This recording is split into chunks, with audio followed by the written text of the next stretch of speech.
Acabamos el tema 2.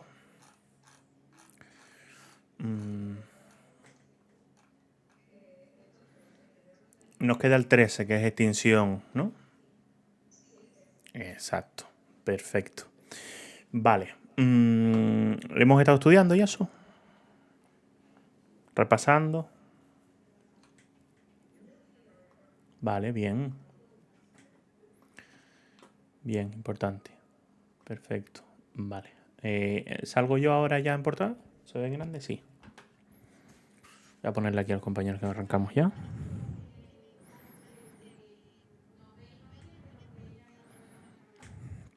No pasa nada.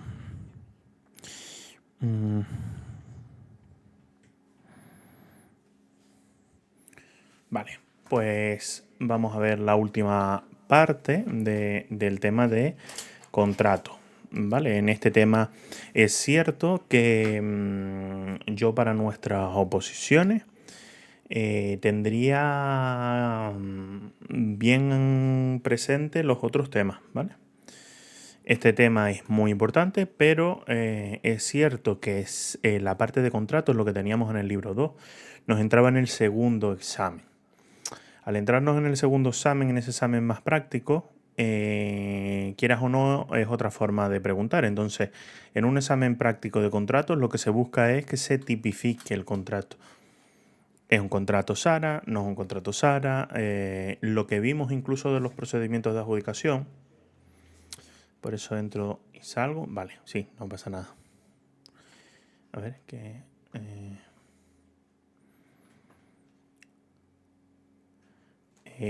Patricia, no sé si me escuchas, pero no pasa nada lo de la cámara, no te preocupes. Quédate en la clase, que es mejor que vayamos leyendo esto juntos, ¿vale? Bueno, pues ¿qué tenemos?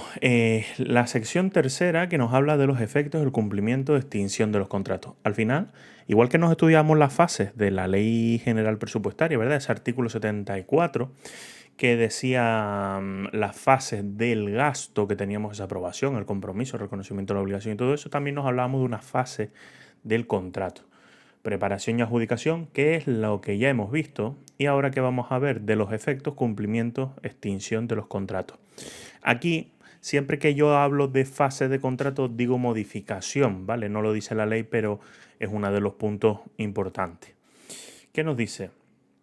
Los efectos de los contratos administrativos se regirán por las normas que se hacen referencia al artículo 25, apartado 2, y por los pliegos y cláusulas administrativas, prescripciones o documentos descriptivos. Vale. Esto es importante porque es lo que vincula el contrato. Es decir, ¿dónde dice lo que se puede hacer o lo que no se puede hacer en un contrato? Pues primero en la ley de contratos y en el documento, que es el que realmente va a definir las condiciones técnicas del contrato, ¿verdad? ¿Qué nos decía del artículo 25? Los contratos administrativos se rigen en todas sus fases por la Ley de Contratos del Sector Público y por el resto del ordenamiento jurídico. ¿Vale? Veíamos que los contratos privados celebrados por administraciones públicas también se regían tanto en la preparación o adjudicación por la Ley de Contratos y en los efectos, cumplimiento y extinción, que sería esta última fase, se regiría por el derecho privado, con lo cual esto no aplicaría a los contratos privados. Vale, los contratos deberán cumplirse a tenor de sus cláusulas, sin perjuicio de las prerrogativas establecidas por la legislación en favor de las administraciones públicas. ¿Qué entendemos cuando leemos prerrogativas establecidas?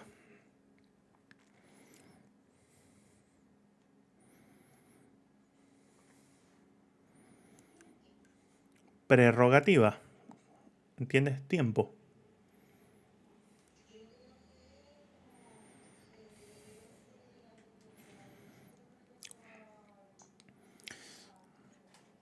Claro, si yo a Gara le compro su coche, es un contrato de compra-venta, ¿verdad? Los contratos dentro de la regulación del derecho civil que están ahí definidos, nos habla de que existen las partes del contrato. En principio, las partes del contrato tienen el mismo peso en la negociación. No hay nadie superior. Sin embargo, la administración tiene unas prerrogativas. Hola Patricia, ¿qué tal? Nos las define artículo 190 y el 191 es la forma de su ejercicio, ¿vale? tenemos aquí. Prerrogativas de la administración. ¿Cuáles son? ¿Es superior en todos los aspectos? No. Tendremos que ver cuáles. Dentro de los límites y con sujeción a los requisitos y efectos señalados en la presente ley, no puedo entrar, pero ¿nos estás viendo? Sí, pero es Patricia también, pero no es... Somos dos. Ah, pero espera, está en otro chat. Ah, perdón, espera.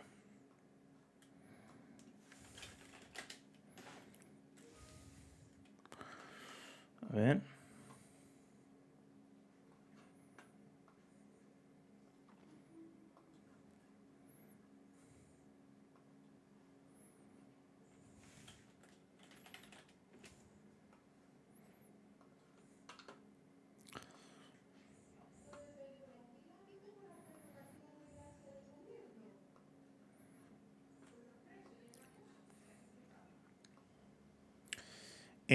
Prerrogativa, siempre que diga prerrogativa, es algo más.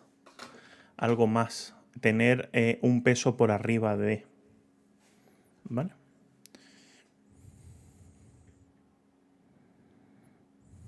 A ver si puedo pasarle el link por aquí. Un segundo.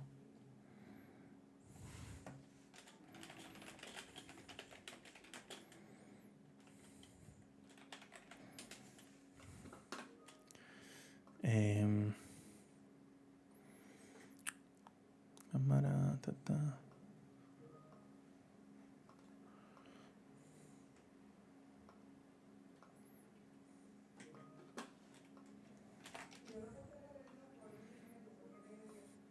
Gracias. Eso porque a veces a lo mejor le dio para arriba, como dije que estaba en el grupo. Le dio un poco para arriba y... A ver si entra por aquí. De todas formas, si nos vamos viendo cosillas. Prerrogativas de las administraciones. Mira, ya estamos. Vale, perfecto. Pues seguimos. Pues estamos hablando de las prerrogativas de las administraciones públicas en los contratos administrativos. Entonces, la forma de ejercicio de prerrogativas, Patricia, que estábamos viendo, es la superioridad que presentan las administraciones públicas dentro de un contrato. No es un contrato entre ambas partes, no son dos personas normales las que están haciendo el contrato, con lo cual hay que regular la forma o el poder que va a tener la administración sobre los demás. Bueno, sobre los demás, sobre el contratista, ¿vale? Nos dice, voy a cuadrar aquí, el órgano de contratación ostenta la prerrogativa de interpretar los contratos administrativos, de resolver las dudas que ofrezca su cumplimiento, de modificarlos por razones de interés público, declarar responsabilidad imputable al contratista a raíz de su ejecución, suspender la ejecución del mismo y acordar la resolución, ¿vale? Varias cosas importantes. Interpretar el contrato. Eso quiere decir que si hay una cláusula confusa, ¿vale? Es la administración la que va a decir cómo se interpreta esa cláusula. Con lo cual, si encima lo redacta ella y hay cláusulas confusas que es la administración la que va a interpretarlo, pues estamos nosotros en bastante desventaja. Hay que regular esos aspectos. ¿Vale? Resolver las dudas, modificarlos por razones de interés público. A lo mejor puede ser que tengamos un contrato que nosotros hayamos firmado, hayamos contratado personal y la administración nos diga que quiere reducirlo a la mitad, por ejemplo. ¿Vale? Igualmente, el órgano de contratación ostenta facultades de inspección en las actividades desarrolladas por los contratistas durante la ejecución del contrato. Eso es bastante lógico, lo que pasa es que sí es verdad que tiene que tener algunas limitaciones, no dice en ningún caso dichas facultades de inspección podrán implicar el derecho general del órgano de contratación a inspeccionar instalaciones, oficinas y demás emplazamientos en los que el contratista desarrolla las actividades, salvo que tales emplazamientos y sus condiciones técnicas sean determinantes para el desarrollo de la prestación del contrato. Si tenemos un contrato de suministro de puertas, ¿vale? Puertas hechas a medida. Eso estaría bien. Sería un contrato de suministro si nos van a hacer unas puertas.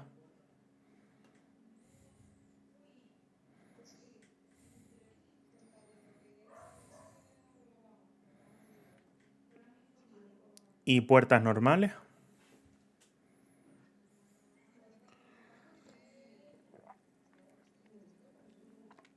Son contratos de suministro. Vale, a medida solamente el desarrollo de programa de ordenador. Entonces, si nos están fabricando unas puertas, esto no quiere decir que nosotros tengamos facultad de entrar e inspeccionar el sitio de la fabricación. Podemos hacerlo, pero no quiere decir que podamos estar todos los días yendo a ver cómo están haciendo las puertas, ¿vale? ¿De qué forma se puede ejercitar? Eso lo tenemos en el 191, ¿vale? El proceso o el procedimiento del ejercicio de estas prerrogativas. En la Administración General del Estado, sus organismos autónomos, entidades gestoras de la Seguridad Social y demás administraciones públicas integrantes del sector público estatal.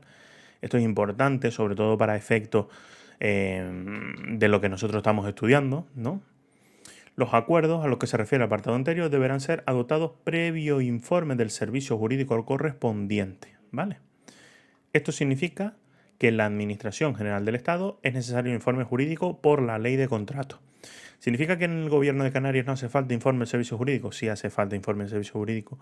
Lo que pasa es que no es una ley la que define que haga falta el informe. Pero bueno, a efectos prácticos tenemos que entenderlo porque si nos fijamos mucho en nuestros exámenes, no entran en otras cuestiones que no sea lo que ponga puramente la ley de contrato. Con lo cual, no hay que salirnos de ahí. No obstante lo anterior, será perceptivo, que esto sí es importante, el dictamen del Consejo de Estado u órgano consultivo equivalente de la comunidad autónoma, ¿vale? Y encima nos aparece comunidad autónoma. Y además preceptivo. ¿Qué significa preceptivo?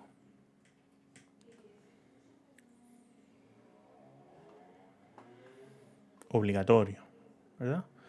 Vale, pues entonces, ¿cuándo hace falta este informe preceptivo? ¿En todas las circunstancias? No, en las que nos va a tasar. Vale, ¿cuál nos tasa? La interpretación, nulidad y resolución del contrato cuando formule oposición por parte del contratista. Si no hay oposición por parte del contratista, podemos interpretar, resolver o declarar nulo el contrato. Por eso es la parte de la interpretación, es decir, tenemos una ventaja de nosotros decidir qué es lo que quería decir ese contrato, pero vamos a necesitar este informe del dictamen del Consejo Consultivo de Canarias, ¿verdad? Las modificaciones de los contratos cuando no estuvieran previstas en el pliego de cláusulas administrativas y su cuantía aislada conjuntamente sea superior a un 20% y su precio sea igual o superior a 6 millones de euros. Aquí hay varios aspectos importantes, ¿vale? Dejadme un segundo a ver si aparece por aquí abajo, si no hago un pequeño adelanto. Vale. Vamos a hacer el inciso. Nos vamos a ir al 204 y el 205. Nos vamos a ir a la página 317, ¿vale? 317.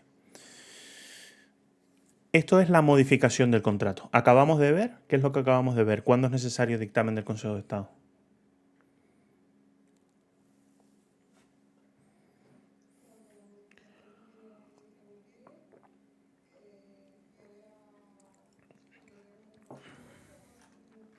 Vale. Entonces ahí me hiciste como unas barras de separación, ¿no?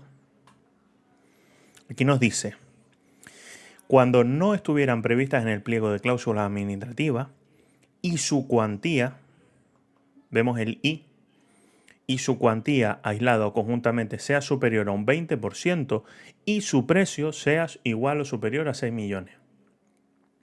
Todo junto. Todas las causas, ¿vale? Si nosotros nos fijamos, yo os diré que esto es un porcentaje muy importante, ¿vale? Muy importante, sobre todo en el tema de las modificaciones. Con lo cual, lo único que nos tiene que chirriar son estos 6 millones de euros, ¿vale? Estos 6 millones de euros, porque es lo que va a diferenciar un poco. Si nosotros nos vamos para aquí abajo, lo que nos viene a decir la parte de contratos es el artículo 203 y las modificaciones están en el 204 y 205, previstas y no previstas. Nos dice potestad para la modificación del contrato. ¿Por qué un contrato es peligroso la modificación? ¿Por qué creemos que puede ser?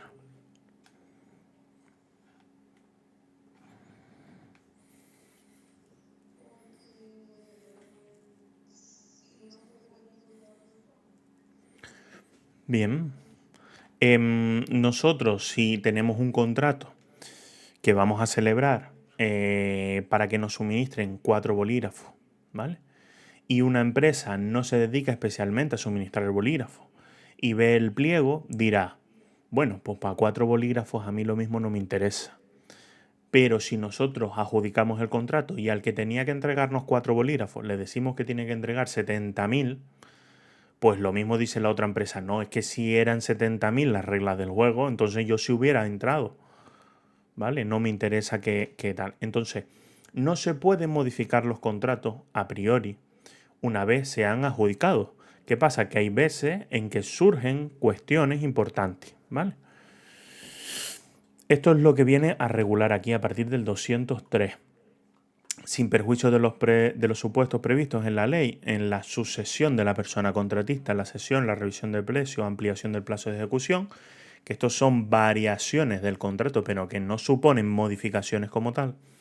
Los contratos administrativos solo podrán ser modificados por razones de interés público en los casos y las formas que estén previstas en esta subsección cuarta. ¿Vale? Y de acuerdo con el procedimiento regulado en el artículo 191. ¿Qué regula el artículo 191?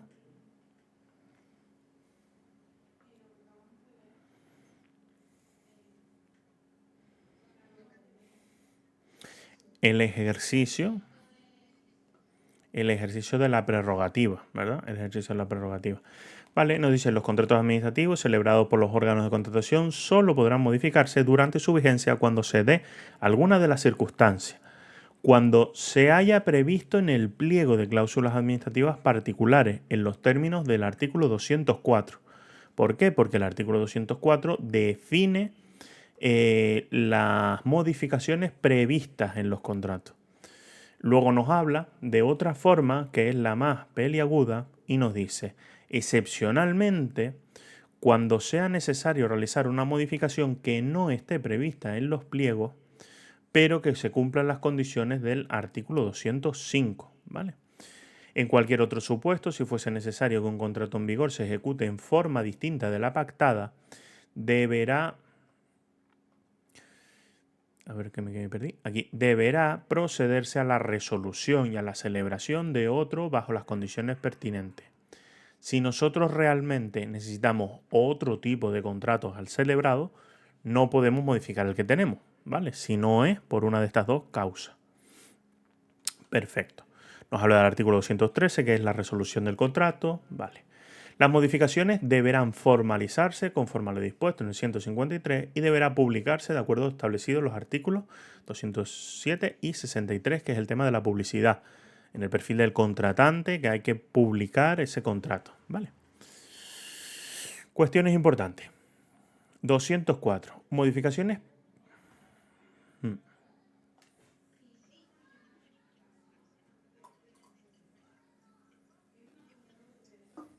No, no hay tontería.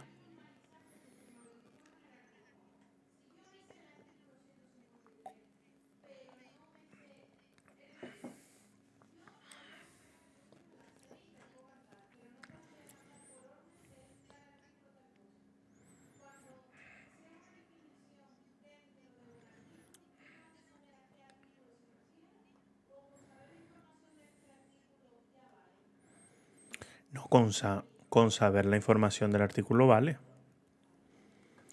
Tú no tienes que aprendértelo así, tú tienes que saber, tú ves esto, ¿no? Pero tú lo que tienes que saber es que la modificación se tiene que publicar.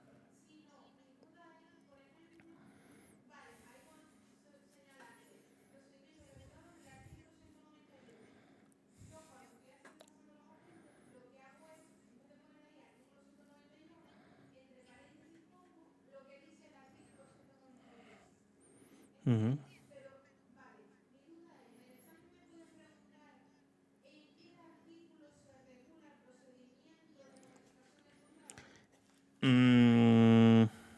eso no, pero más o menos, bajo lo que tú me estás contando, podría entrar algo así en el Ayuntamiento de Santa Cruz. Pero lo que te podría decir es en qué artículo se regula el derecho a la igualdad, por ejemplo, de nuestra Constitución. Te podría decir en qué artículo se regula los tipos de contratos, ¿vale? El artículo 13. El problema es que dentro de las opciones tendrás el 13, el 50 y el 191. ¿Vale? Normalmente cuando te preguntan por un artículo, tú si sabes colocarlo donde está, pues si sabemos que empezamos por el sujeto, por el objeto, por los tipos de contrato y todo eso, tú normalmente esas preguntas también las sabes sacar. Porque dices, no, el 191 eso queda para el final, eso era de la parte de la ejecución, el 200 también, pues será el 13. Vale. Modificaciones previstas. ¿Qué cosa hemos estudiado ya de las modificaciones previstas?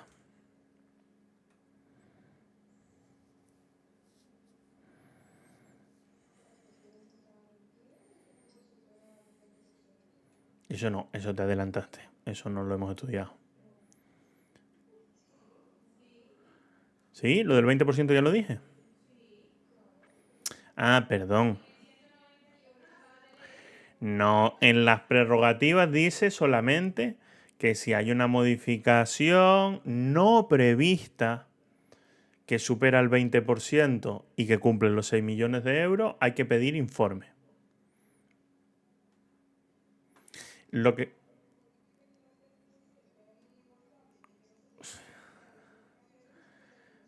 Vale, vale, vale. No, la cuestión que quería decir es que está dentro del valor estimado.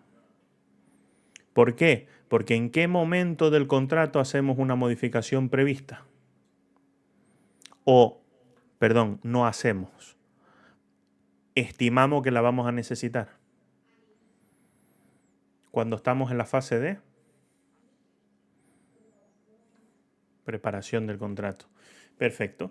Vale, pues nos dice, los contratos de las administraciones públicas podrán modificarse durante su vigencia hasta un máximo de un 20% del precio inicial cuando en los pliegos de cláusulas administrativas se hubiera advertido expresamente esta posibilidad. Ahora sí está dicho ya, 20% del precio inicial. ¿Vale? ¿Y qué nos dice? Los contenidos siguientes, pues formulada de forma clara, precisa e inequívoca. Asimismo, en lo que respecta a su contenido, la cláusula deberá precisar con detalle suficiente su alcance, los límites, la naturaleza. La cuestión es tener exactamente qué es lo que se va a modificar, porque en base a eso la gente va a licitar o no licitar. Entonces tenemos que dejar claro en qué momento vamos a modificar el contrato y por qué motivo, ¿vale? La decisión de modificar el contrato será nuestra, ¿vale? Será nuestra, no es que cuando se cumpla X condiciones o cuando el PIB suba o algo de eso se modifica el contrato. Una cosa nuestra. Podrá ser... Vale, la formulación contenido de la cláusula de modificación deberá ser tal que en todo permita a los candidatos y licitadores comprender su alcance exacto e interpretarla de la misma forma. ¿Vale? Esto al final lo que nos está diciendo es la claridad que tenemos que darle a esas cláusulas. ¿Vale? Lo importante es que nos dice, en ningún caso los órganos de contratación podrán prever en el pliego de cláusulas administrativas modificaciones que puedan alterar la naturaleza global del contrato inicial. ¿Qué quiere decir? Que si nosotros tenemos un contrato para comprar vehículos, ¿qué cosa podremos hacer y qué cosa no podremos hacer con una modificación?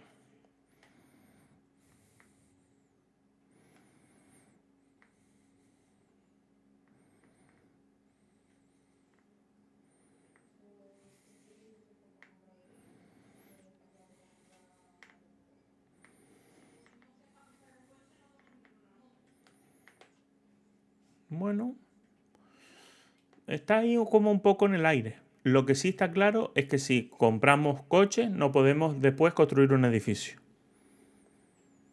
Eso sería una alteración global del contrato, ¿vale? Es otra cosa completamente distinta. Un suministro de vehículos podríamos comprar coches, pero darnos cuenta que necesitamos también motos. Entonces eso podría ser una modificación del contrato. ¿Vale? ¿Qué pasa? Que eso se tiene que recoger previamente. Es más difícil cuando no lo preveemos, pero cuando en un contrato definimos, date cuenta que siempre cuando estudiamos estas cosas es importante que tengamos en la mente en qué fase estamos, qué estamos haciendo. Tenemos la documentación, no hay licitadores, no hay contrato y estamos redactando ese contrato. Entonces en el momento de redactar decir, vale, vamos a comprar coche. Si surge la necesidad del suministro de una grúa municipal, pues también lo vamos a meter. Y entonces podemos modificar el contrato para pedir una grúa municipal también, ¿vale? En todo caso, se entenderá que se altera si se sustituyen las obras, los suministros, los servicios que se van a adquirir por otros diferentes o se modifica el tipo de contrato. Sobre todo el tipo de contrato es importante. Lo de por otros diferentes tiene que ser claro, ¿vale? De un coche, una moto, pues si el contrato es de vehículos, no es tanto, ¿vale? No es tan claro. Si es muy evidente que solo hay coche y el hecho perjudicaría, por ejemplo, a la competencia, es decir, las fábricas o los concesionarios solo venden coches, nadie vende motos también, pues entonces sería un contrato, por ejemplo, que podría calificarse de fraude.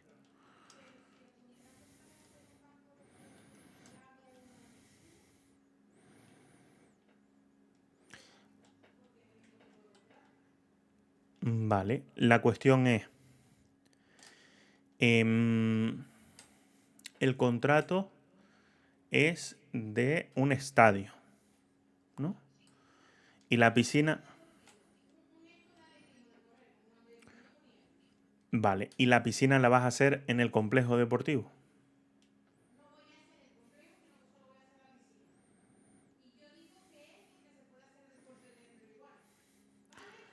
No, estás alterando todo el contrato. Es decir, sí, porque date cuenta que una de las cláusulas que tenías aquí arriba te dice que lo que puedes modificar es un máximo de un 20% el precio inicial del contrato.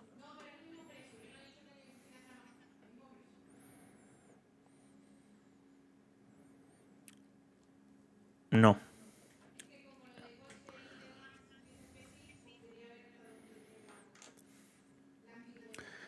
Eso es cambiar el contrato inicial. Eso es cambiar el contrato inicial. Tú puedes construir el complejo deportivo, ¿vale? Y el complejo deportivo está constituido por una pista de atletismo con unos vestuarios. Tú puedes, si los vestuarios no cuestan más del 20% del precio total, tú puedes no hacer los vestuarios o en vez de hacer uno, hacer dos vestuarios. ¿Vale? Pero no puedes quitar el objeto y poner otro distinto, ¿vale? Con el mismo precio. La variación de la modificación solo puede sumar un 20% del contrato inicial. Pero el contrato inicial lo tienes que ejecutar. Y lo que puedes es o añadirlo o quitarle un 20%. ¿Seguro? ¿Todo?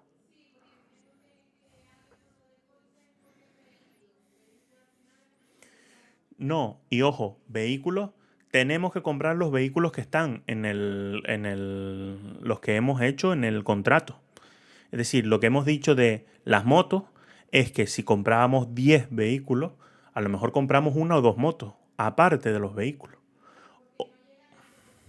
porque no llega al 20%. O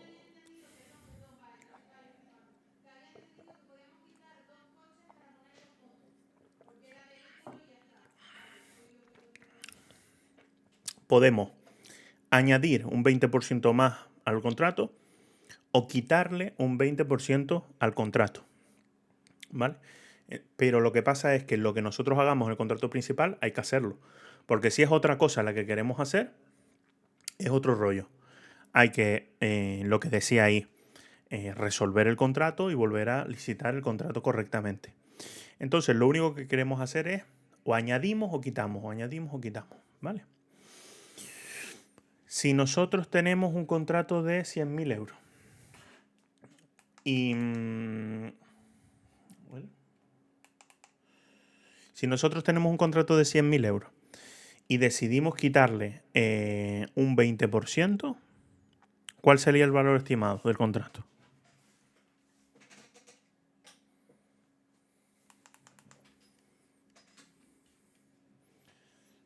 ¿El valor estimado?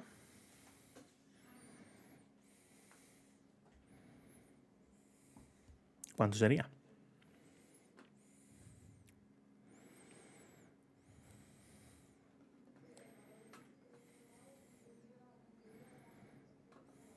Esa es la palabra clave. Esa es la palabra clave. Al alza. Si la modificación es a la baja, pues no. Porque, ¿por qué no se incluyen las modificaciones a la baja?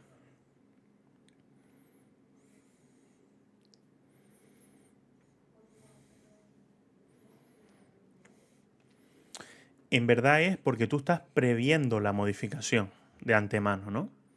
Entonces, tú puedes hacerla o no hacerla. El hecho de preverla no significa que se vaya a hacer. Entonces, el valor estimado siempre se tiene que quedar, es como un principio de prudencia financiera. Siempre se tiene que quedar con el importe máximo de lo que tú podrías llegar a gastar. Pues si no modificamos a la baja, gastaremos los 100.000. Con lo cual, el valor estimado no puede bajar de los 100.000. Sobre las no previstas. Vale. Las modificaciones no previstas en el pliego de cláusulas administrativas se regirán por lo siguiente: que se encuentre su justificación en alguno de los siguientes supuestos que se relacionan en el artículo segundo, ¿vale? Que se limite a introducir las variaciones estrictamente indispensables, ¿vale? Y el artículo segundo nos habla de, en los supuestos que eventualmente se pueda realizar una modificación no prevista, siempre y cuando ésta cumpla con los requisitos siguientes. Y aquí está la parte importante. Cuando sea necesario añadir obras, suministros o servicios adicionales. Eso quiere decir que nosotros hemos hecho un contrato, como el que acabo de decir, del complejo deportivo, y vamos a añadir un vestuario más. Pues entonces estamos añadiendo obras a los inicialmente contratados siempre y cuando se den los siguientes requisitos: que el cambio de contratista no fuera posible por razones de tipo económico o técnico, ¿vale? Esto es importante.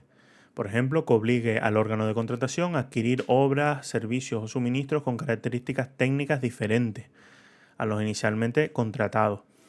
Cuando esta...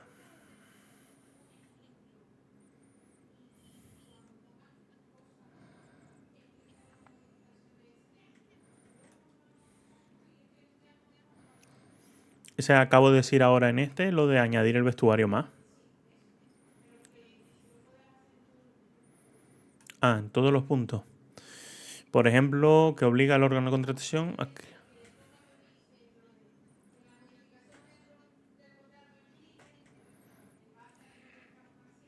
Vale, vale. Que den lugar a incompatibilidades o a dificultades técnicas de uso de mantenimiento, que resulten desproporcionadas. Que el cambio de contratista genere inconvenientes significativos o un aumento sustancial de coste.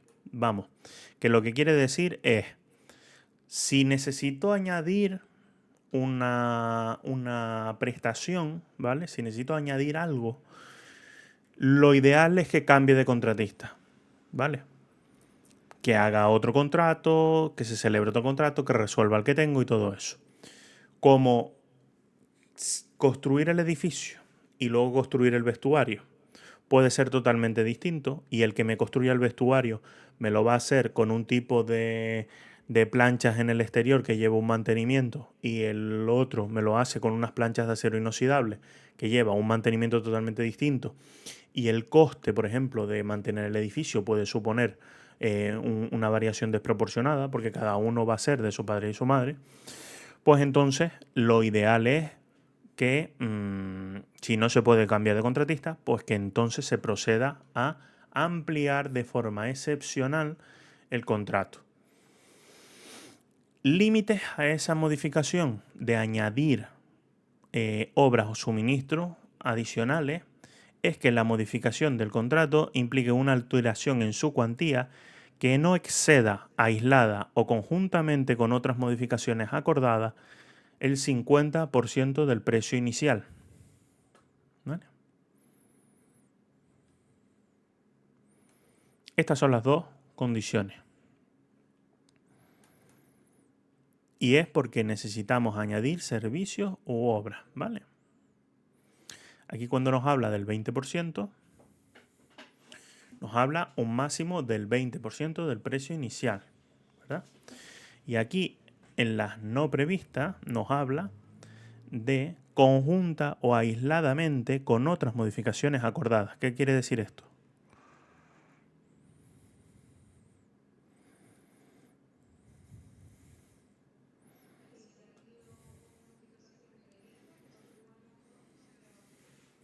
Claro, si nosotros tenemos un contrato de 100.000 que permite una modificación del 20%, luego nos puede surgir la necesidad de añadir algo más a esa obra.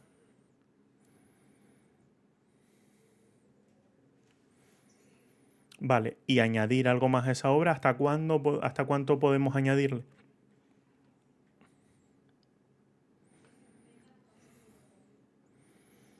Hasta 50.000 incluyendo prevista, la que teníamos prevista, sí. Entonces,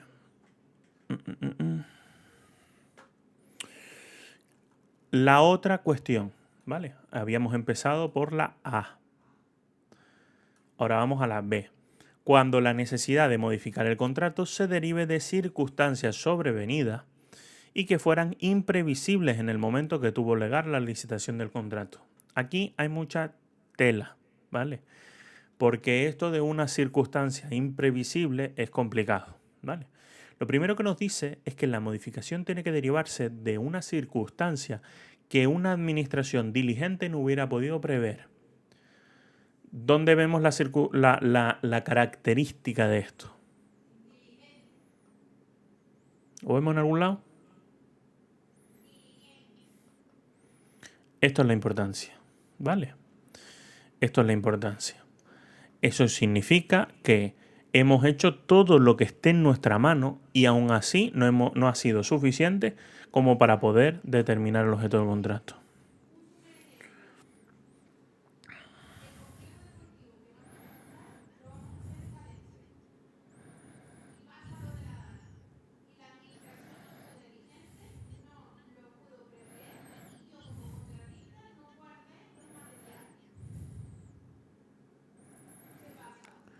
La administración no fue diligente.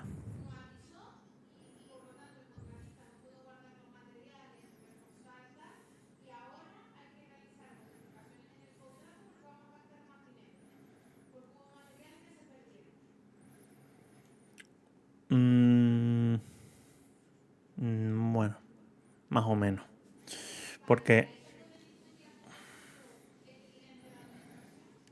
el problema es que es un ejemplo complicado el que pusiste. Porque primero entras en si los materiales estaban a cargo de la administración o no. Porque realmente te pone que la administración no abonará a los contratistas ni por mermas ni por pérdidas de frío en los productos ni cosas de esas, materiales o de suministro que no estén en su cargo. ¿Vale? Entonces, si es de la empresa, pues la empresa tendrá que responder sobre su material. Entonces, ahí entran algunas circunstancias, como por ejemplo que hay ciertas modificaciones de obras que ahí no quería entrar, que no se consideran modificación, ¿vale? Porque hay unas variaciones de obra que se hace a través de unos documentos contables, hay que hacer unas retenciones de crédito adicionales para las obras, porque ese porcentaje, que no lo voy a decir para no liar mucho, ese porcentaje no se considera modificación, se considera que las obras ya de por sí varían o tienen unos costes añadidos, ¿vale? Entonces,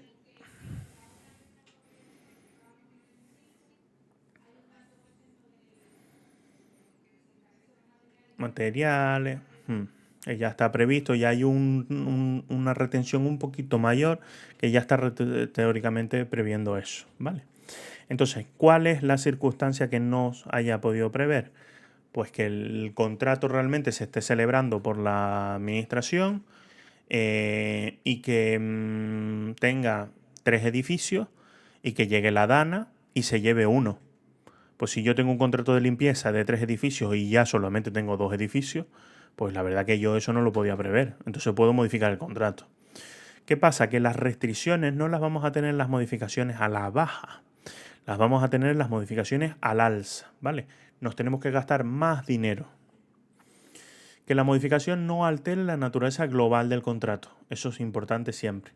Que la modificación del contrato implica una alteración de su cuantía que no exceda aislado conjuntamente con otras modificaciones el 50%. Esto nos aparece en todos los casos. Todas las modificaciones no previstas no pueden pasar aislado conjuntamente exceder el 50% del precio inicial. ¿Vale?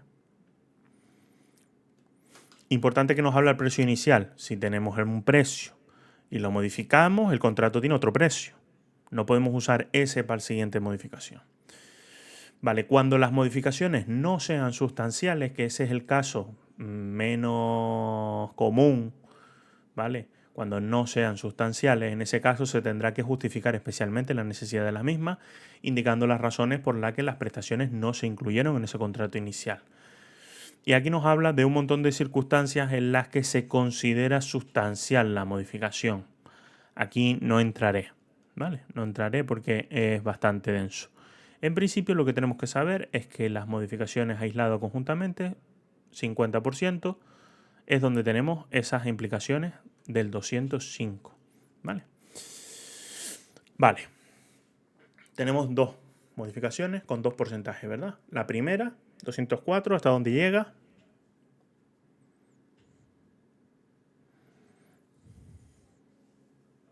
$20. La segunda,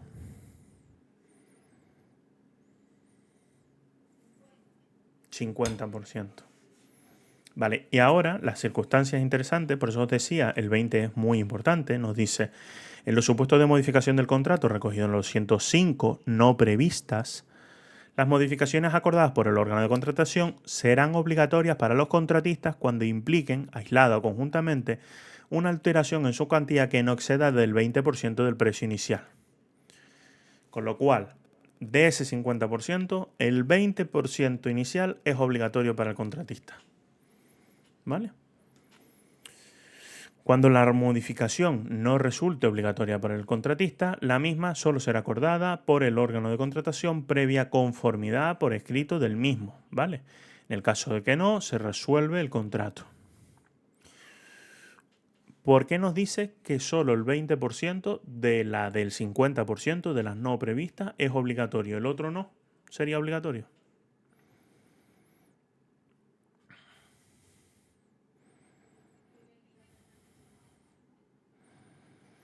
Claro, antes te decía que era preceptivo el informe, ¿verdad? En las modificaciones no previstas, siempre y cuando no pasara del 20%, ¿verdad? Con los 6 millones de euros de precio. Ahora la cuestión es, tenemos dos modificaciones, las previstas y las no previstas. Las modificaciones previstas, 20%, las no previstas, hasta el 50%. De las no previstas, el primer 20% es obligatorio y yo pregunto, de las previstas que asuman un 20% como máximo, esas no son obligatorias. ¿Por qué lo considera?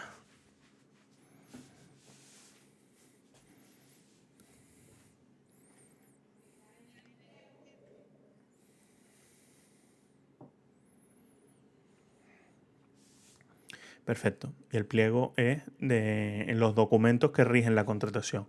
Como eso se sabe a priori, es obligatorio. Perfectísimo. Especialidades procedimentales. Pues deberá darse audiencia, todas estas cosas me las salto, ¿vale? Vale, pues esto habíamos pegado un salto cuantitativo para llegar hasta aquí. Vamos a tirar para arriba, a ver si puedo acelerar, porque si no, me estoy viendo que nos quedamos 2 clases más con esto y no puede ser. Vale, teníamos nuestro primer 20%, ¿vale? Siempre y cuando superase ese 20% y la cuantía sea superior a 6 millones de euros de las no previstas, ¿vale? Importantísimo. hay que pedir el informe. ¿Cuándo además hay que pedir el informe? Cuando las reclamaciones dirigidas a la administración con fundamento en la responsabilidad contractual, contractuales sobre contrato, en la que pudiera haber incurrido en los casos de indemnizaciones reclamadas sean igual o superior a 50.000 euros. ¿Vale? ¿Esto nos acordamos de algo más? ¿Esto aparece en algún lado? ¿Estos 50? No. Está más lejos.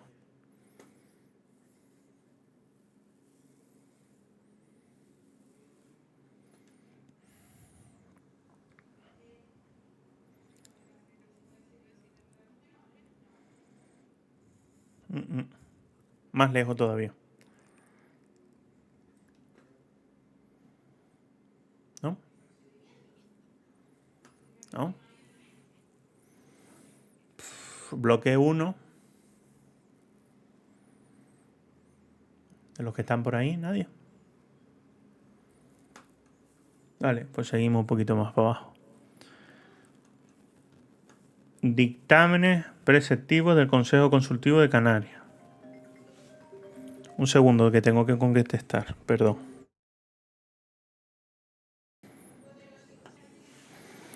Vaya. No era eso tampoco.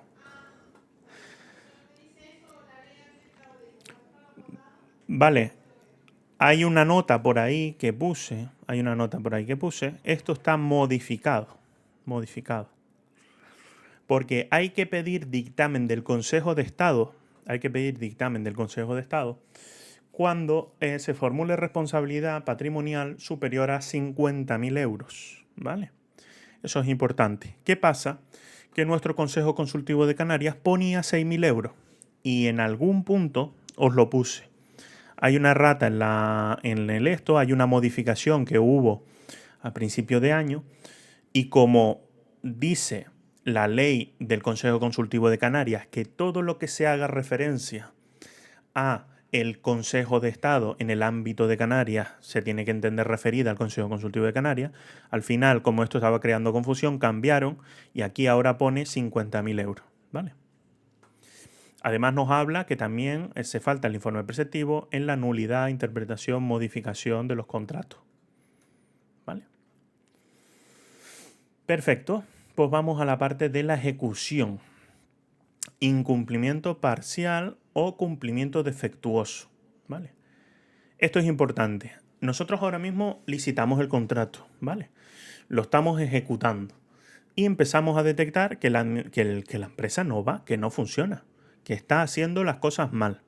Hay varias cuestiones. Nos tienen que entregar algo y no nos lo entregan, ¿vale? No se inicia la prestación, no nos entregan el suministro, o lo hacen, pero lo hacen mal, que normalmente es lo que suelen buscar. Porque es fácil demostrar que yo no me presenté a limpiar las instalaciones un día, pero es difícil demostrar que yo fui y hice así un poco con el paño, le pasé un poco a todo y salí por patas rápido, ¿vale?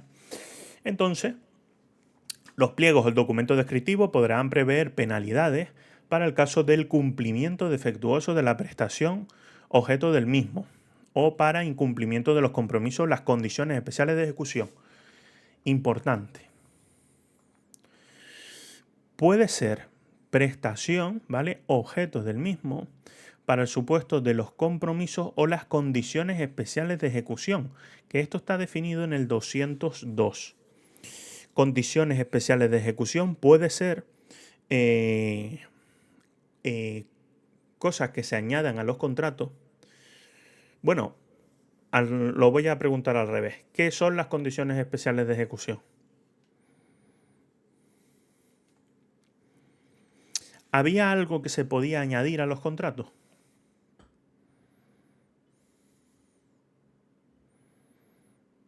¿No? Hay algo que se puede añadir al objeto del contrato. Nosotros podíamos usar los contratos para algo más que para satisfacer nuestras necesidades. Podíamos usarlos para cumplir una finalidad pública. Por ejemplo, reducción de las cuestiones medioambientales, sacar a gente del paro, tener una cuota de personas con discapacidad o con diversidad funcional dentro del organismo superior a la exigida, ¿vale? Por la normativa. Todo eso son condiciones especiales de ejecución y se pueden o se deben o se tienen que incluir en los pliegos, siempre. Además te lo dice, siempre se tendrán que incluir condiciones especiales de ejecución. ¿Qué pasa? Que podemos definir dentro del pliego que el incumplimiento de las condiciones especiales de ejecución tenga repercusiones, ¿vale? Tenga penalidades. Estas penalidades deben ser proporcionales a la gravedad del incumplimiento y las cuantías de cada una de ellas no podrán ser superiores al 10% del precio del contrato, IVA excluido, ni el total de las mismas superar el 50% del contrato, ¿vale? Quiere decir que por cada vez que incumplan se puede imponer una sanción hasta el 10% del precio del contrato y todas las que se vayan a imponer, no pueden superar el 50%. Cuando el contratista, por causas imputables al mismo, se le hubiera incumplido parcialmente la ejecución de las prestaciones, la Administración podrá optar por su resolución o por la imposición de penalidades que tales supuestos se determinen en el pliego de cláusulas administrativas. Los pliegos reguladores de los acuerdos marcos, vale, no voy a entrar ahí. En lo referente a las penalidades es importante destacar que nos detalla que tienen que estar previstas. En el caso de que no tengamos penalidades, no se pueden imponer, ¿vale? Cuando estén previstas y se impongan, estas no pueden superar los límites que se especifican. Ahora bien, esto es cuando empezamos el contrato y lo ejecutamos mal. Pero también podemos no empezarlo, ¿vale? El contratista está obligado a cumplir el contrato dentro del plazo total fijado para la realización del mismo, así como de los plazos parciales. La constitución en mora del contratista no precisará intimación previa. Esto significa declarar que el contratista está retardado en la ejecución, no precisa pedírselo o comunicárselo inicialmente. ¿Vale? Esto lo entendemos, ¿verdad? Que a veces rebuscan un poco las palabras. Cuando el contratista, por causas imputables al mismo, hubiera incumplido en demora, la Administración podrá optar, atendidas las circunstancias, por la resolución del contrato o por la imposición de penalidades diarias de 60 céntimos por cada 1.000 euros del precio del contrato. Esto les encanta muchísimo ponerlo. Les encanta muchísimo. Y además les encanta liar. Se pueden imponer penalidades por incumplimiento defectuoso del contrato de 60 céntimos por cada 1.000. No, no. Del 10% hasta un máximo de 50. Demora de la ejecución, penalidades de 0,60 céntimos por cada 1.000 euros del coste del contrato. Sobre todo vamos a entender una cosa, a ver si en el examen nos surge y por lo menos llegamos a la conclusión. 0,60 por cada 1.000 euros, si nosotros pensamos 0,60 céntimos, es como tener que cobrarles por algo que no están haciendo bien. Pues entonces lo que se suele decir es 0,60 céntimos diario, es decir, es como una penalización por usted, hasta que no empiece a ejecutar esto, todos los días me paga 0,60 céntimos por cada 1.000 euros de contrato, ¿vale? El órgano de contratación podrá acordar la inclusión en el pliego de cláusulas administrativas de unas penalidades distintas a las enumeradas en el párrafo anterior. Quiere decir que el incumplimiento parcial se tienen que definir. Las demoras en la ejecución, esto es por defecto y se puede definir otra cosa, ¿vale? Cada vez que las penalidades por demora alcancen un múltiplo del 5% del precio del contrato, el órgano está facultado para proceder a la resolución del mismo o acordar la continuidad. Desde que se detecte la penalidad, el órgano puede optar por la resolución o penalidades. En la demora de la ejecución puede optar por resolución o penalidades, pero si escoge penalidades, cada vez que acumulen el 5% del precio del contrato, se puede volver a decidir resolver, ¿vale? Administración tendrá las mismas facultades de los plazos anteriores respecto al cumplimiento por parte del contratista de los plazos parciales. Vale. Daños y prejuicios en la imposición de las penalidades. En los supuestos de incumplimiento parcial o cumplimiento defectuoso o demora en la ejecución, que no esté prevista una penalidad o que estándolo la misma no cubre los daños causados a la administración, ésta exigirá al contratista la indemnización por daños y perjuicios.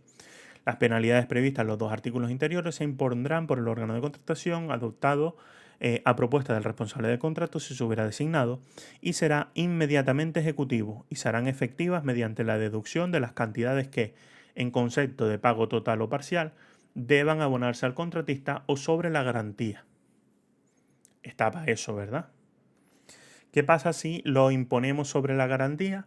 Que hay un deber, que es el deber de restitución de la garantía. Teníamos 10 días para constituir, 15 días para restituir. ¿Vale? Resolución por demora y ampliación del plazo de ejecución de los contratos. Si la administración optase por la resolución, esta debe acordarse por el órgano de contratación o aquel que tenga atribuida la competencia. ¿Vale? Y cuando se formule oposición por parte del contratista, ¿qué teníamos que pedir?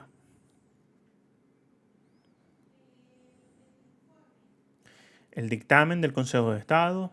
Perfecto. Si el retraso fuese producido por motivos no imputables al contratista y éste ofreciera cumplir sus compromisos, si se le amplía el plazo inicial de ejecución, el órgano de contratación se lo concederá dándole un plazo que será por lo menos igual al tiempo perdido, a no ser que el contratista pida otro menor. Aquí dice, ¿se le podrá conceder? Se le concederá, ¿vale? Sí o sí se le concederá ese plazo, ¿vale?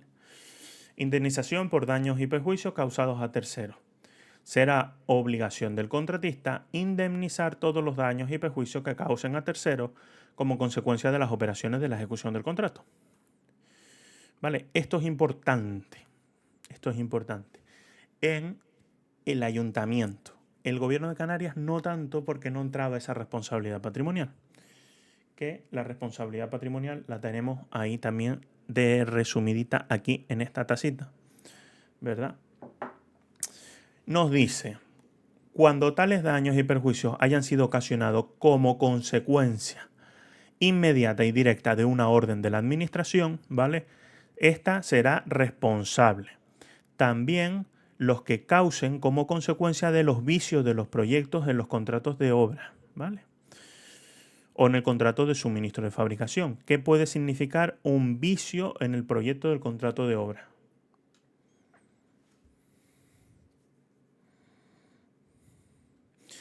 Eso quiere decir que si se viene un edificio abajo con la gente dentro, el contratista tiene responsabilidad sobre esa gente. ¿Qué pasa?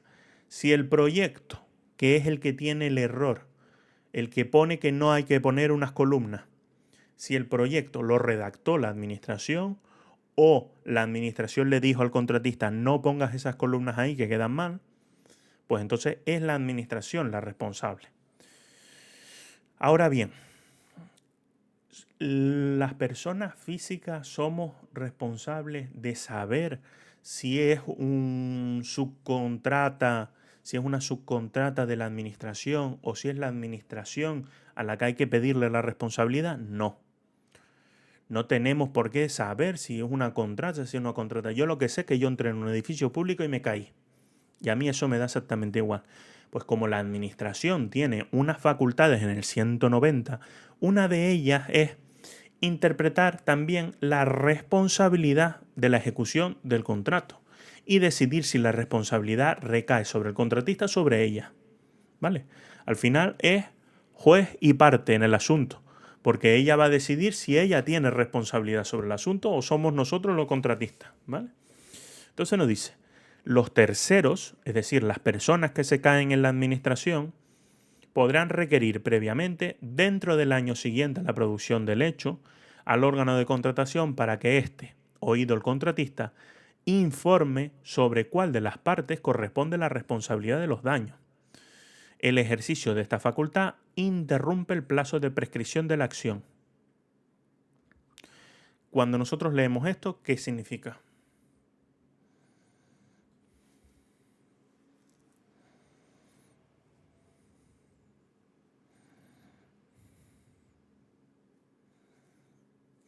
Yo a veces por eso me dicen unos conocidos que estaban empezando y me dijo, no, yo me cojo la ley y me la estudio. Y digo yo, digo, pues, digo, no sé, digo, ¿te lo estudias de memoria o no sé cómo va a llegar el asunto? ¿A alguien le suena que puede ser el ejercicio de la facultad interrumpe el plazo de prescripción de la acción?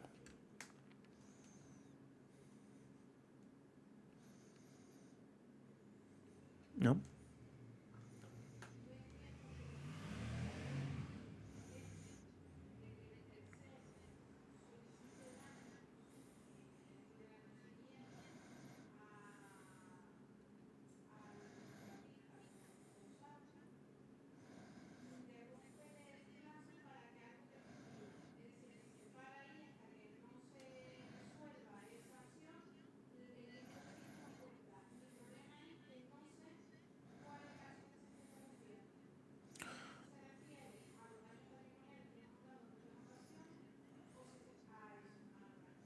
Vale. Nos damos cuenta, eso sobre todo es cuando solapan las cosas, porque te dicen, hay un plazo para presentar el recurso de contencioso administrativo, ¿verdad? ¿Qué plazo había para presentarlo?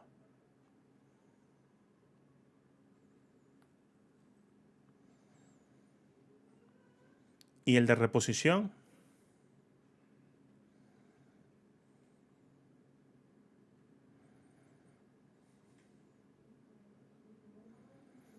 ¿Y cuánto pueden tardar en resolverlo? Tú tienes para presentarlo un mes y ellos tardan para resolverlo. ¿Y el contencioso administrativo?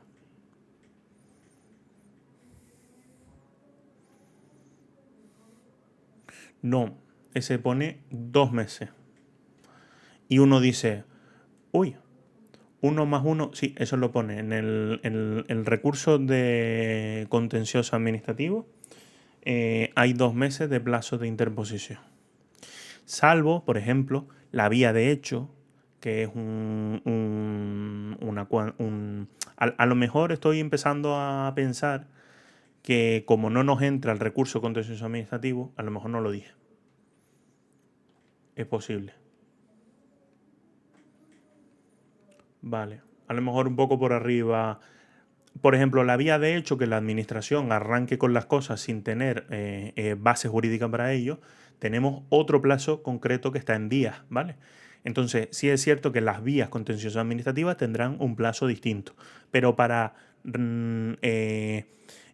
actos que pongan fin a la vía administrativa, actos presuntos también, ¿vale? Será el plazo de, bueno, perdón, actos expresos. Actos presuntos, como no se ha dictado, no hay plazo para interponerlo. Vale. Pues en esos actos expresos son esos 2 meses. ¿Qué pasa? Que ves como que es 1 más 1 y 2 meses, pero no están así. Yo recuerdo haber hecho un esquemita para ustedes que lo ponía detrás de la resolución del potestativo. Porque además te decía, en el caso de que se ponga un recurso potestativo de reposición, no se podrá iniciar el recurso de la jurisdicción contenciosa administrativa hasta que no se resuelva este. Con lo cual, los plazos se solapan. Pues esto es igual. Nosotros en el momento en el que determinamos las secuelas o que tenemos el percance o que se determina el percance, tenemos un año para resolver, ¿vale? Para presentar nuestra reclamación de responsabilidad patrimonial, pero si nosotros no tenemos claro quién es el responsable, podemos iniciar esta vía que tendrá un año también de duración, ¿vale? Un año también de duración para pedirla, y el hecho de pedirla interrumpe el plazo de prescripción. Quiere decir que nosotros tenemos un año, si a los 6 meses lo pedimos, eso se interrumpe, ¿vale? Y cuando se resuelva, pues entonces se reanudará nuestro plazo de 6 meses que nos queda, ¿vale? Entonces hay que entender que por eso tiene este año, porque este año va a acompañar el año que tú tienes para reclamar. ¿Vale? Si fueran 6 meses, tú en el momento en el que se te pasen esos 6 primeros meses, puedes seguir reclamando, pero ya no tienes forma de saber quién es el que tienes que reclamarle, ¿vale? La reclamación de aquello se formulará en todo caso conforme al procedimiento establecido en la legislación, ¿vale? Principio de riesgo y ventura. Esto es importantísimo, no para los test, pero hay que saberlo. La ejecución del contrato se realizará a riesgo y ventura del contratista. Esto significa sin perjuicio de lo establecido en los contratos de obras, porque hay ciertos contratos que permiten, por ejemplo, la revisión de los precios. Lo que viene a decir del principio de riesgo y ventura es que la administración no va a garantizar que el contrato salga beneficioso para el contratista. Todos los contratos se celebran, se ponen. Si luego el contratista pierde dinero con el contrato, no es nuestro problema. No podemos garantizar la rentabilidad. Pago del precio. El contratista tendrá derecho al abono del precio fijado.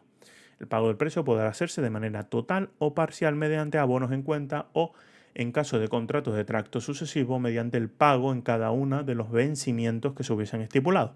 Normalmente mensualmente. Los pagos se suelen ir haciendo mensualmente. En los casos en los que el importe acumulado de los abonos a cuenta sea igual o superior al 90% del precio del contrato, las modificaciones aprobadas al expediente de pago que se tramite habrá de acompañarse cuando resulte preceptiva de la comunicación efectuada en la intervención correspondiente. Vale, esto nada, no nos preocupamos. El contratista también tendrá derecho a percibir abonos a cuenta por el importe de las operaciones preparatorias de la ejecución del contrato. Esto es relativo. Señalado en los pliegos debiendo asegurar. Vale, la administración tendrá la obligación de abonar el precio dentro de los 30 días siguientes. Esto está bien, no sé si aparte de Noelia hay alguien trabajando en temas de contrato, ¿vale? Esto es importante, ¿vale?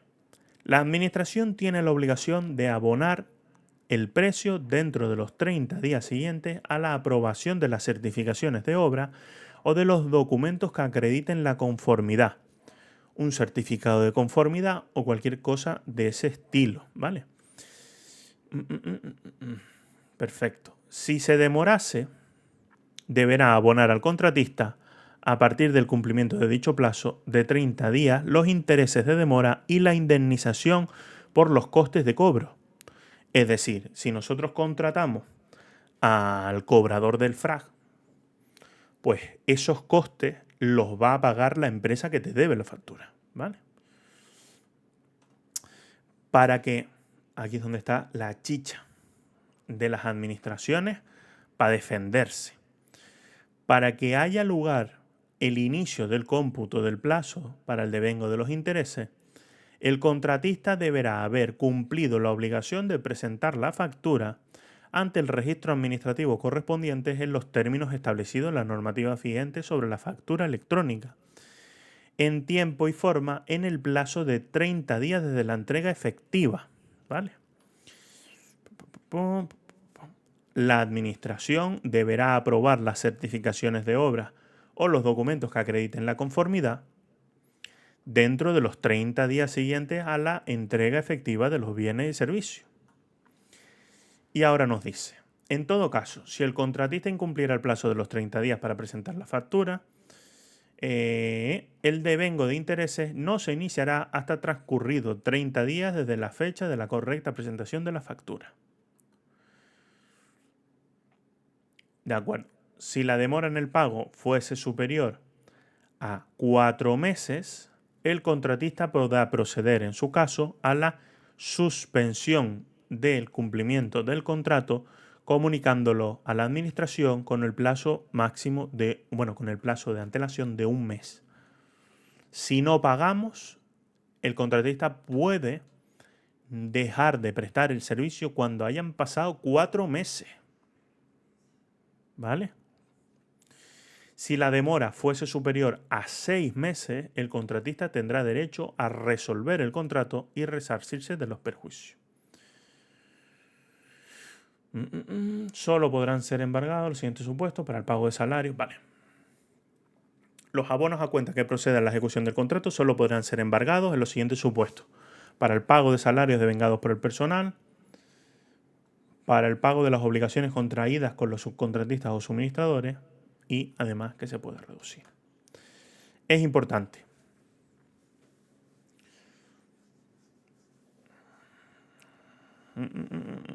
Vale.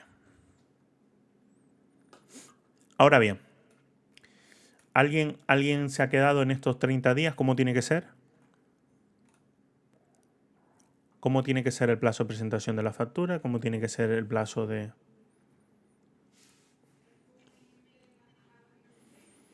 ¿Mm?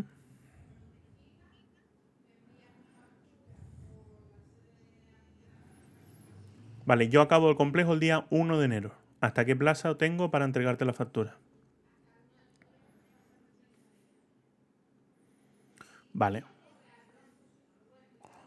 ¿Y tú qué plazo tienes para aceptar esa factura? 30 días. Y entonces, ¿qué plazo empezaría la obligación de cobro?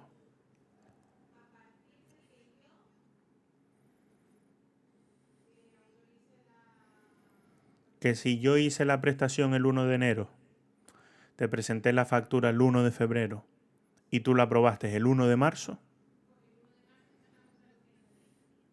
el 1 de marzo empieza a contar los 30 días. Vale. Y con los 4 meses de demora nos metemos en... Vale. Ahora hay una característica que es la que nadie sabe. ¿Vale?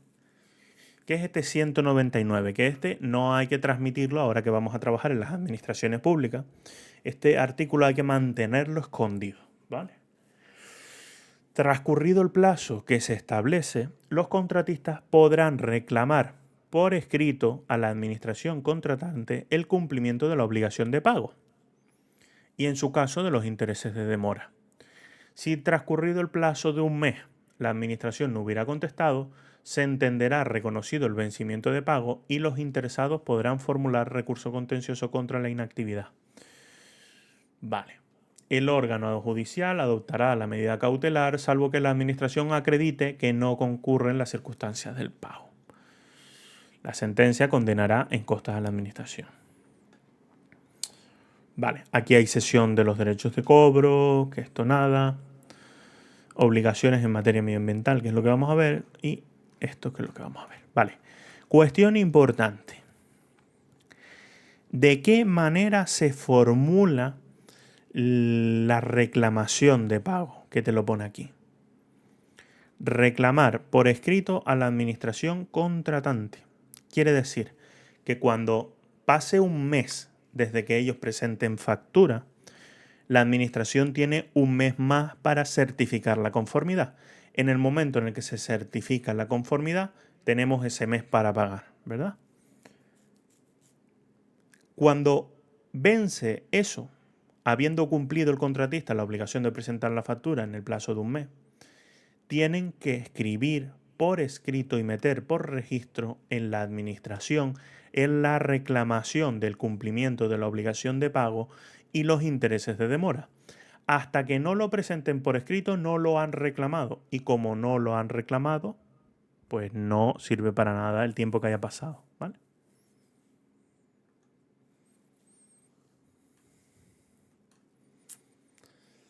Transmisión, cesión, esto nada, vale.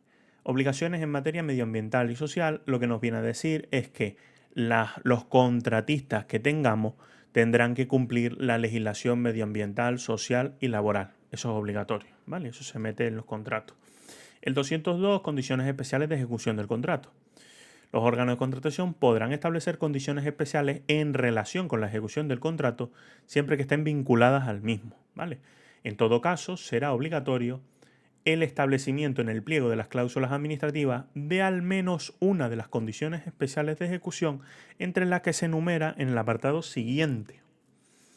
Asimismo, los contratos cuya ejecución implique la cesión de datos a entidades del sector público será obligatorio una condición especial de ejecución que haga referencia a la obligación de someterse a la normativa de la Unión Europea El incumplir con esta condición implica la nulidad del contrato, ¿vale? En particular, se podrán establecer que reducción de efectos invernaderos, gestión sostenible del agua, envases reutilizables, entrega de productos a granel, ¿vale? Todo esto. Empleo, discapacidad, dificultad de inserción, desigualdades entre hombre y mujer, empleo joven, formación en lugar de trabajo, siniestralidad laboral, ¿vale? Además, lo vimos antes en los pliegos, se puede establecer penalidades cuando no se cumpla, ¿vale?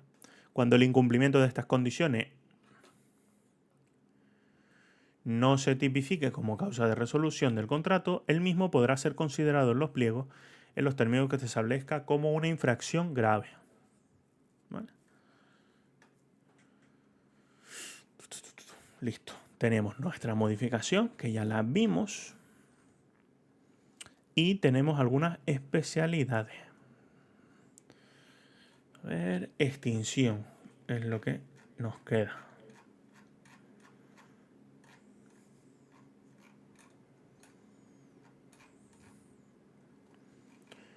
Sí, media. Estoy viendo que queda algo de contenido, ¿eh?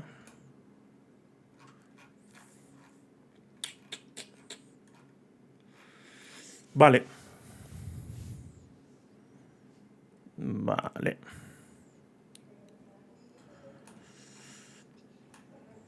Te preocupes que yo puedo meter el turbo. Vale. Bien, suspensión de los contratos. Cuando tenemos la suspensión, ya vimos que era con esos 4 meses de impago. Ahora mismo es lo que a mí me interesa, que sepamos esa suspensión con 4 meses. La parte de la extinción del contrato puede ser por su cumplimiento o por resolución o por acordada por una de las penalidades que habíamos visto, ¿verdad? Cumplimiento de los contratos y recepción de la prestación. Este artículo no lo podemos saltar y el que me interesa son las causas de resolución del contrato. Son causas de resolución del contrato la muerte e incapacidad sobrevenida del contratista, la extinción de la personalidad jurídica, la declaración de concurso o la declaración de insolvencia, ¿vale? El mutuo acuerdo entre la administración y el contratista, la demora en el cumplimiento de los plazos por parte del contratista, la demora en el pago por parte de la administración por un plazo superior a, ¿cuál es? Resolución.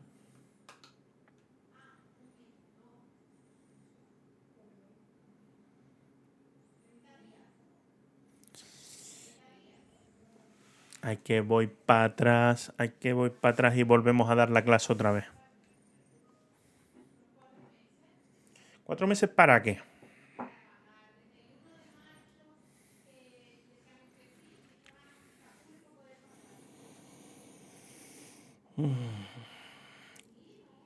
Esas son las fechas de pago. ¿Y qué pasa por el contratista si, claro, qué pasa para el contratista si no le pagan? ¿Qué puede hacer qué?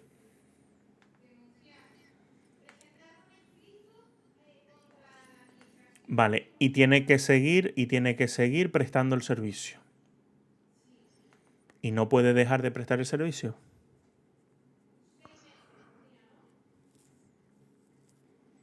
Ahí tenemos los 4 meses, pero decía algo más de los 4 meses que tenía que avisar con cuánto de antelación. Vale, y en el caso de que eso siga, continúe, lleguen los 4 meses, incluso haya suspendido el contrato y cumplamos los 6 meses, el contratista puede solicitar la resolución del contrato. ¿Por qué le puede interesar al contratista la resolución del contrato? Porque probablemente ha aportado garantías. Es decir, tiene un dinero depositado esperando a que se lo devuelvan, ¿vale? Otra causa es el incumplimiento de la obligación principal del contrato.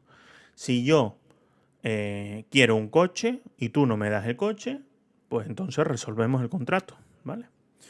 Además, el incumplimiento de las obligaciones esenciales siempre que hayan sido calificadas en los pliegos así, ¿vale?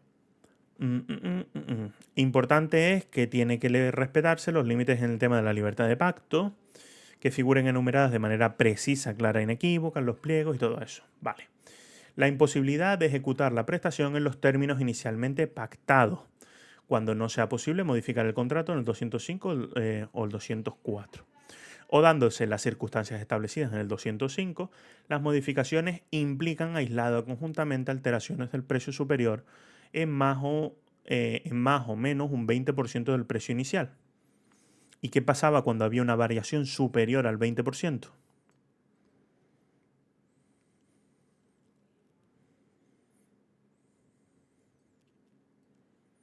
En una modificación no prevista.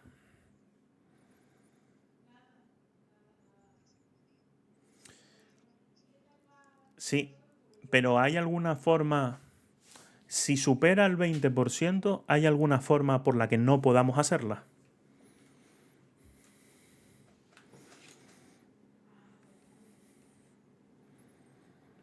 Cuando exista oposición, porque hasta el 20% era obligatoria por el contratista, pero más del 20% puede no ser obligatoria. Bueno, no es obligatoria para el contratista.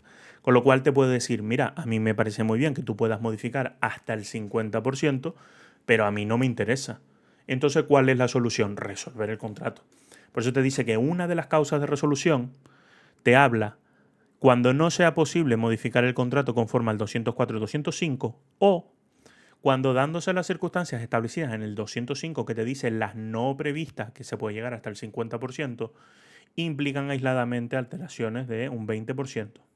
¿Vale?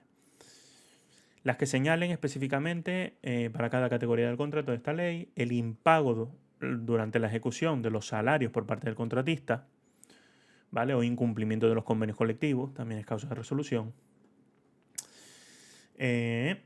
Vale, esa es la parte que me interesa.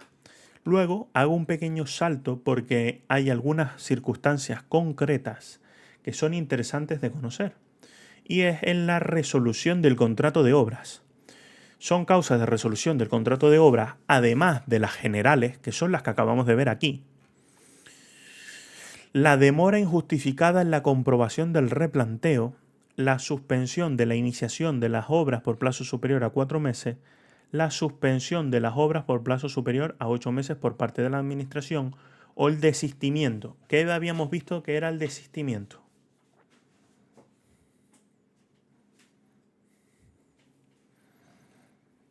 Por parte de la administración, claro. Eso lo vimos en la anterior, si no me equivoco.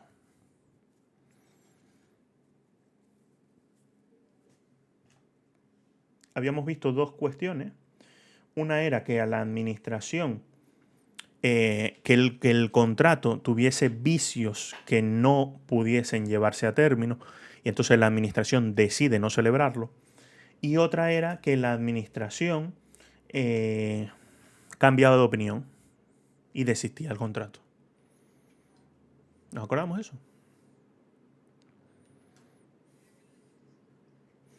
Vale, pues que cuando decidía no hacerlo, ¿verdad? Que luego ya no podía volver a celebrarlo hasta que se extinguieran las causas y todo eso. Vale. El replanteo es el sistema. A ver si está aquí abajo. No. Vale, el replanteo es realmente el traslado del proyecto, ¿vale? Las obras, tenemos que entender que las obras siempre, pues para eso están los arquitectos, ¿verdad?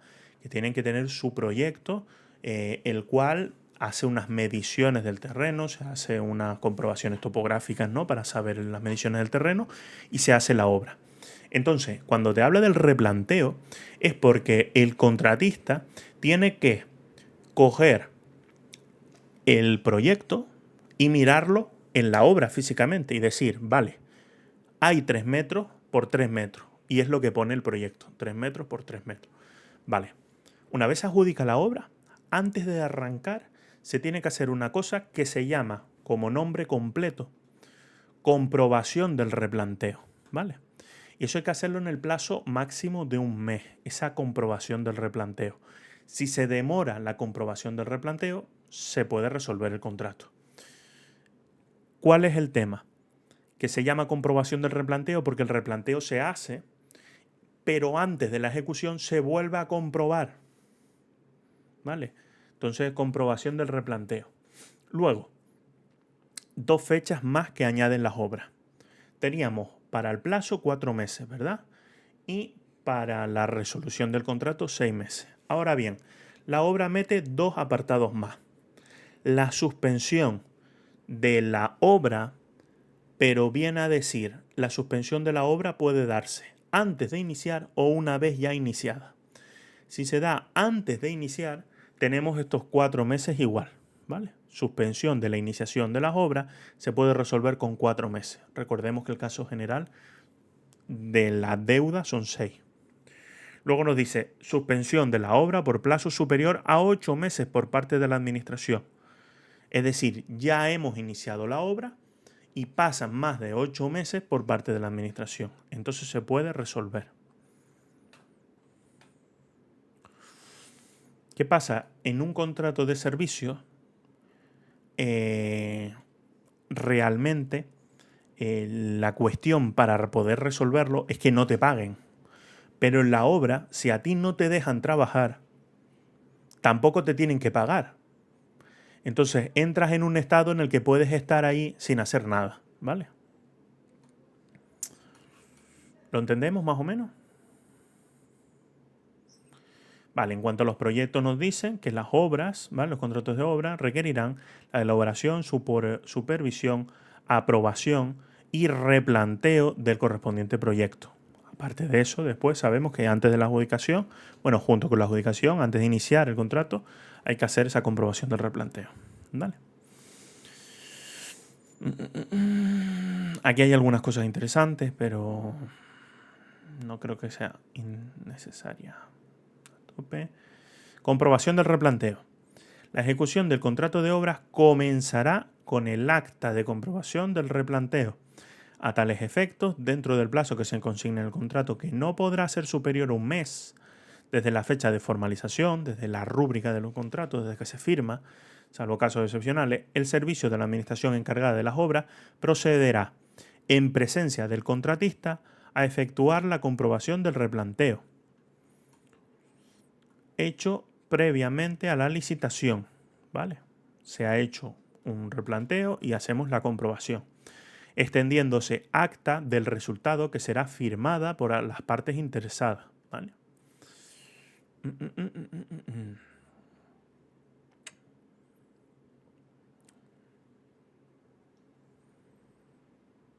Vale. Informe. Importantes en el tema de las obras, ¿vale? Antes de la aprobación del proyecto, cuando el presupuesto base de licitación del contrato de obra sea igual o superior a 500.000 euros, los órganos de contratación deberán solicitar un informe de las correspondientes unidades de supervisión de proyecto, encargadas de verificar que se han tenido en cuenta las disposiciones legales y todo eso. ¿Vale? Esto es importantísimo. Además nos dice que sea igual o superior a 500.000 euros. ¿Vale? Esto es importante, ¿por qué? Hay una cosa que es también la clasificación. La clasificación del contratista es obligatoria cuando sea superior a 500.000 euros también. ¿Vale? ¿Qué tenemos? Una cosa que preguntan muchísimo, pero muchísimo, no sabéis cuánto. En los proyectos de presupuesto base de licitación inferior al señalado, el informe tendrá carácter de facultativo. ¿Qué significa facultativo?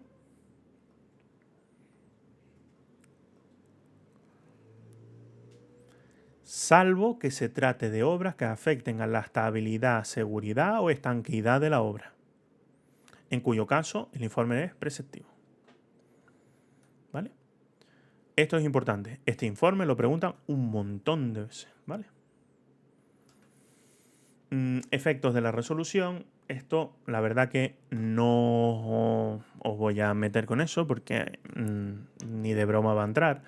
Pero el hecho de no realizar la comprobación del replanteo por parte de la administración supone una penalización hacia el contratista. Tenemos que pagar al contratista, ¿vale? Y también el tema de la suspensión, cuando es 4 meses o cuando es 8 meses, ¿vale? Es el 2, el 3 y el 6% del precio de adjudicación, esos importes. Pero eso no hay que sabérselo, ¿vale? Mm, mm, mm. Vale, en la parte de la aplicación de las causas de resolución nos habla también en el supuesto de demora, ¿verdad? Teníamos que las penalidades que alcancen el múltiplo del 5% se podía resolver. Efecto de la resolución, mutuo acuerdo, vale, sesión del contrato, esto nada. Bueno, aquí hay una cosa interesante en la parte de la sesión del contrato. Entendemos que puede ser sesión del contrato y la subcontratación.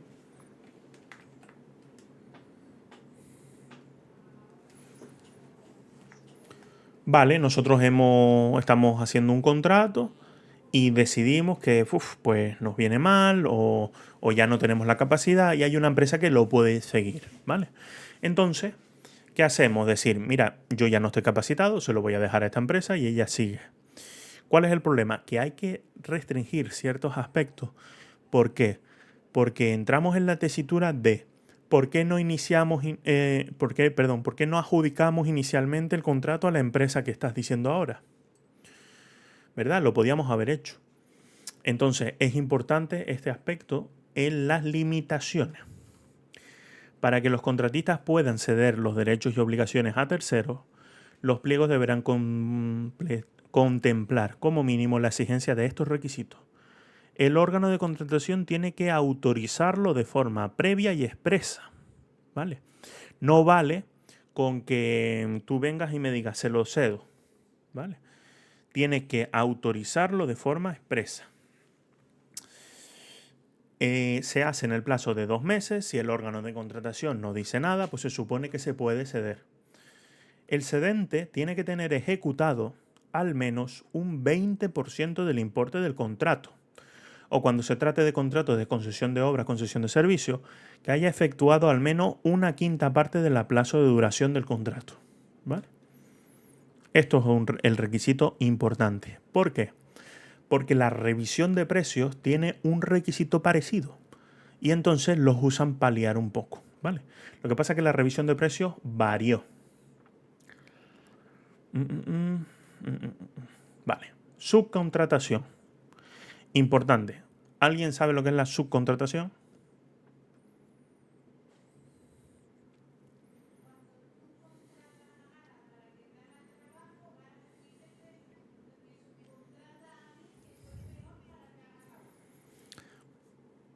Súper.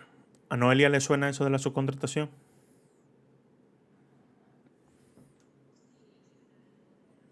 Vale.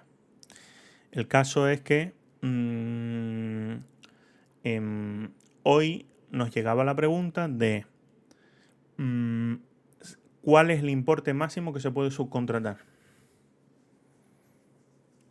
Si subcontratamos el 100% de un contrato, ¿qué estaríamos incumpliendo que acabamos de hablar sobre la cesión? Acabamos de decir, si una empresa le cede sus derechos y obligaciones a otra, nada más comenzar el contrato, nosotros podríamos pensar, ¿y por qué no adjudicamos directamente a la segunda empresa en vez de a la primera? ¿Vale? Pues con la subcontratación, correcto, Patricia, con la subcontratación tenemos lo mismo. Es decir, no podemos tener una subcontratación del 100%. Es cierto que la ley antigua de contratos decía que la subcontratación no podrá ser superior. A veces, si os digo cosas de otras leyes o cosas que ya están derogadas, lo mismo me da miedo que a alguien le venga esto en medio del examen. Pero decía, bueno, no lo voy a decir, decía un porcentaje concreto que prohibía la contratación siempre que superara ese porcentaje. Ahora, ¿qué nos dice? No nos dice nada, ¿vale? Lo que nos dice es, el contratista podrá concertar con terceros la realización parcial, esta es la palabra clave, parcial, si subcontratamos el 100% es una subcontratación total, ¿vale? La realización total de la actividad. Salvo la prestación de la parte que debe ser ejecutada por el primero, ¿vale? En ningún caso la limitación de la subcontratación podrá suponer que suponga una restricción efectiva de la competencia. Y aquí es donde está el peligro.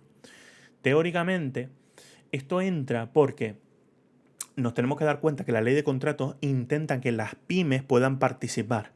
Si las obras se le salen de madre a una pyme y, por ejemplo, un servicio de limpieza tiene que usar grúas para subir a personal para limpiar cristales que están a muy alta altura, si solamente puede participar la empresa que tiene un montón de grúas dentro de su empresa, pues entonces las pymes están automáticamente excluidas. Entonces las pymes necesitan subcontratar esa parte de la prestación. Pues entonces esto sí que nos lo dice muy claro la ley. En ningún caso se puede limitar la subcontratación produciendo efectos de restricción efectiva en la competencia, o sea, impidiendo a una pyme poder presentarse. ¿Vale? Salvo los contratos secretos o reservados, aquellos cuya ejecución deba ir acompañada de medidas de seguridad especiales, ¿de acuerdo? Tal. Cuando habla de medidas de seguridad especiales, no está hablando de medidas de prevención de riesgo, ¿vale? De un andamio que esté bien asegurado, ese tipo de cosas. Nos habla de seguridad nacional, ¿vale? La celebración de los subcontratos estará sometida al cumplimiento de los siguientes requisitos. Si así se establecen los pliegos, los licitadores deberán indicar en la oferta la parte del contrato que tenga previsto subcontratar, señalando importe, nombre, perfil empresarial, ¿vale? Definido las condiciones de solvencia técnica y todo eso. En todo caso, esto es importante, esto ya no hace falta que esté definido en los pliegos, el contratista deberá comunicar por escrito tras la adjudicación del contrato y a más tardar cuando inicie la ejecución de este, ¿vale? Que es diferente cuando se adjudique el contrato a cuando inicie la ejecución. Podemos adjudicar un contrato hoy para iniciar la ejecución el 1 de enero. Al órgano de contratación la intención de celebrar los subcontratos señalando la parte de la prestación que se pretende subcontratar y la identidad, datos de contacto y representantes o representantes del subcontratista y justificándose oficialmente la actitud de éste para ejecutarla, ¿vale? El contratista principal deberá notificar por escrito al órgano de contratación cualquier modificación que sufra esta información. En el caso de que el subcontratista tuviese la clasificación adecuada para realizar la parte del contrato objeto de la subcontratación, la comunicación será suficiente para acreditar la actitud del mismo. La acreditación de la actitud del subcontratista podrá realizarse inmediatamente después de la celebración del subcontrato si esta es necesaria para atender una situación de emergencia, ¿vale? Sobre todo es importante que si nosotros exigimos, cuando habla de la aptitud para el contratista, si nosotros exigimos que tiene que tener una solvencia técnica profesional, ¿vale? Que tiene que tener X empleados, que tiene que tener ciertas características, el subcontratista también tendrá que cumplir ciertas cuestiones. Si los pliegos... Vale, esto nada, no se ajusta el indicador de la oferta, vale. En los contratos de carácter secreto, nada. Esto es importante. De conformidad con lo establecido en los contratos de obras, los de servicio o trabajo de colocación e instalación en un contexto de suministro, los órganos de contratación podrán establecer en el pliego que determinadas tareas críticas no puedan ser objeto de subcontratación. Esto es lo único que podemos limitar la subcontratación. No podemos decir, no se podrá subcontratar más de un 50%. No.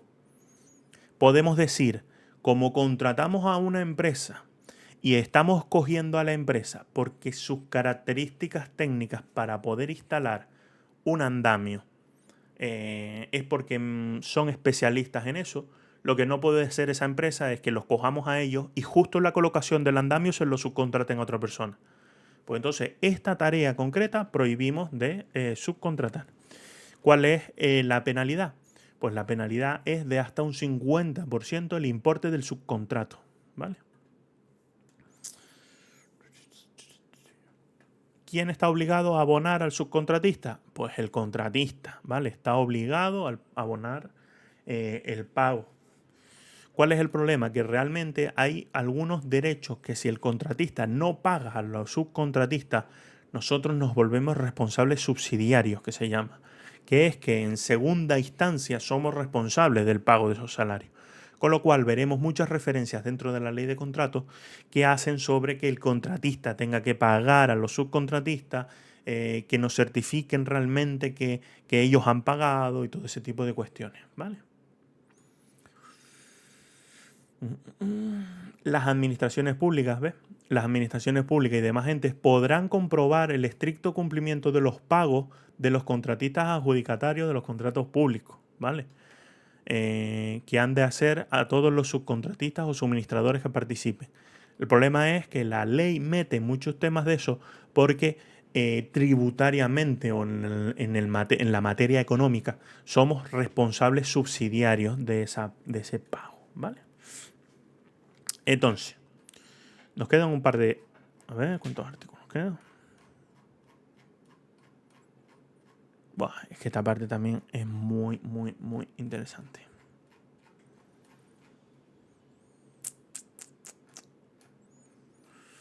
Vale.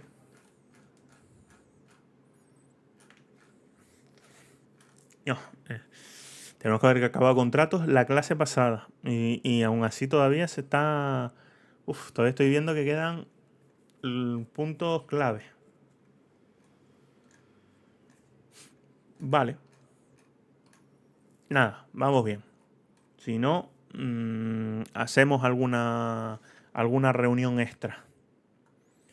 Vale, nos quedamos aquí, en el régimen de invalidez y los recursos. ¿Por qué? Vale. Vale. Pues nada más digo que nos quedamos en el régimen de invalidez y sobre todo porque no podemos dejar este tema si ven el recurso especial en materia de contratación, ¿vale?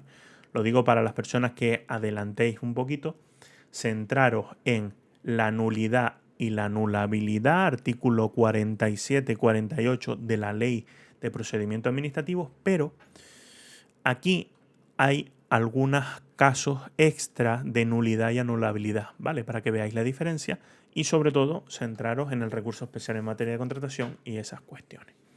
Vale, pues por mi parte ya acabé.